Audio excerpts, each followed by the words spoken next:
People in Cape Town have been absolutely up in arms against the proposal for 2 data centers that will be built in the city of Cape Town. And I actually saw a video clip last night of the Good Party having one of their candidates speak out heavily against the building of these data centers. I was quite surprised by that. And Brett Herron is the person running for mayor. I know Brett from past interactions within the Democratic Alliance, and now within Good. It's interesting to see that they've come out fighting, fists blazing against these AI data centers. And the main concern, as I mentioned in the previous video, is water.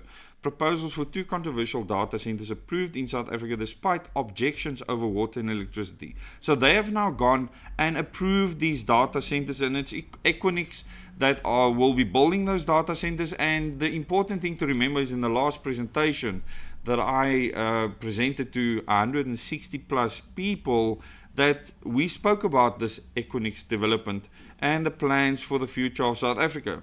So what they tell you in these articles are just fluffing over the reality behind the scenes. So municipal authorities, they call it, not the DA-run municipality of Cape Town.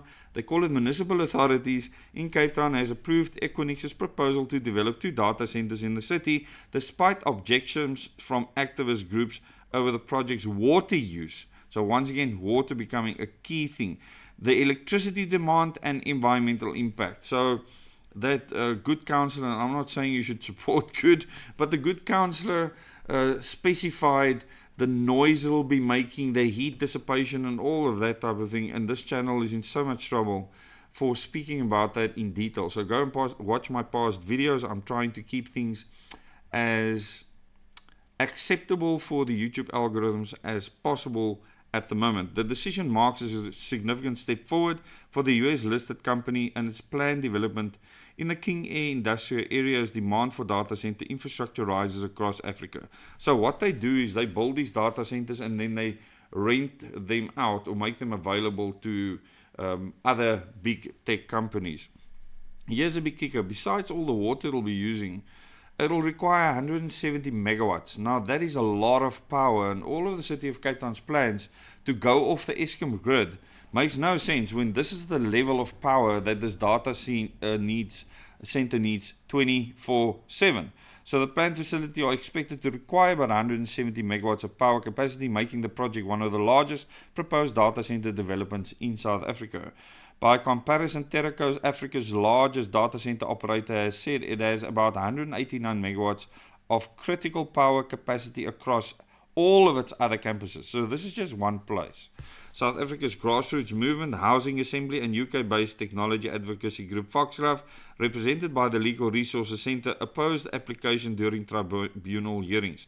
And I've mentioned before why the city councils will not decide to not go ahead with these projects, why their hands are bound, and why they will approve these projects no matter how much you moan about it. The group said they were assessing a potential appeal. An Equinix spokesperson confirmed the company had purchased land in Cape Town but had not yet submitted a site development plan.